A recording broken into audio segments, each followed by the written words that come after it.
Hi, welcome to episode 6 of DBT in 5. Today we are on Mindfulness Handout 3, which covers the 3 states of mind: emotion mind, logic mind, and wise mind.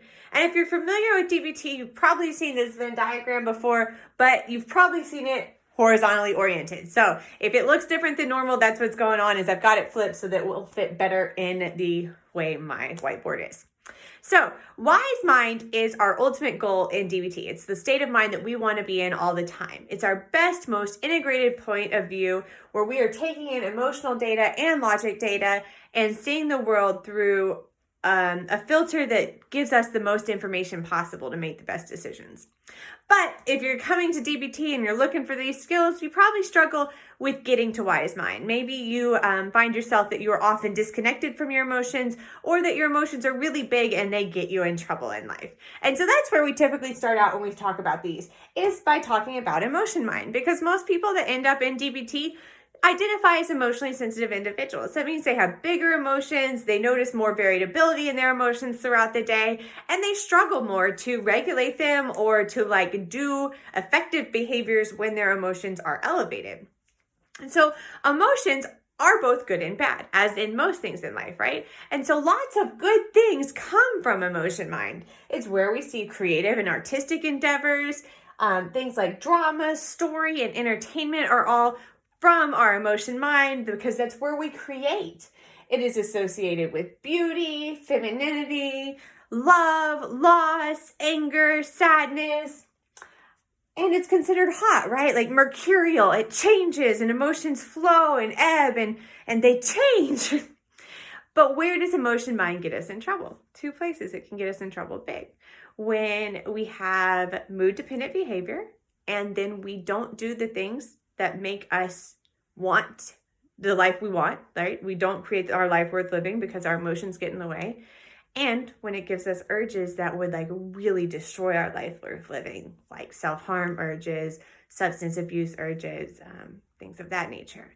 And so likely if you've just getting started on your DBT journey and you're really seeing this information for the first time, you're recognizing oh yeah, I spend a lot of my life in emotion mind. My emotions run the show, they're in control, and I'm just along for the ride. Okay, the opposite side to that is logic mind. Like emotion mind, there are good and bad things that can come from this, right? Logic mind is reasonable and data driven. It's where the scientific method comes in. We think about just the facts, only the facts. It's task-oriented. Things get done in logic mind. And there are certain careers that thrive on logic-minded people. Engineers, accountants, people, scientists, and anything data mining. So much that if you just taking numbers and organizing them, you probably love logic mind. And so there are people who live in this zone. Where does that create trouble for them? Usually their life isn't very interpersonally fulfilling. They miss on that connection with other people, or they don't have fulfilling relationships. And so they miss out on creativity, artistic stuff. They miss out on relational stuff. So our goal is not to spend too much of our time in either one polar end, but to spend our time in wise mind, which is the integration of both these. It is the middle path. That's a word you're going to hear a lot in DBT. The middle path. I want to be on the middle path. I don't want to be on either extreme. I want to find a way to live in the gray. And so some other ways we think about wise mind is it's like our inner wisdom. It's that knowing that we all have. And most of us have lost touch with that knowing because that's what society wants, right?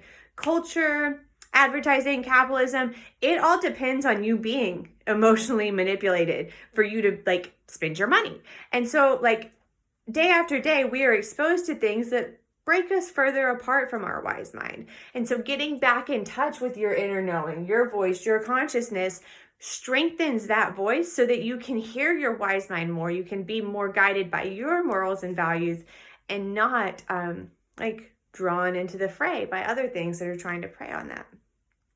And so if you notice, I struggle with one or the other, then what do you do to spend more time in wise mind? You start slowing down and you ask yourself, if you notice something, am I in my wise mind right now? And if not, what do I need to hear from myself? And that is the best question you can cultivate. The best practice of getting your wise mind to be a louder voice is to just stop and acknowledge that it exists and give it time to rise up within you.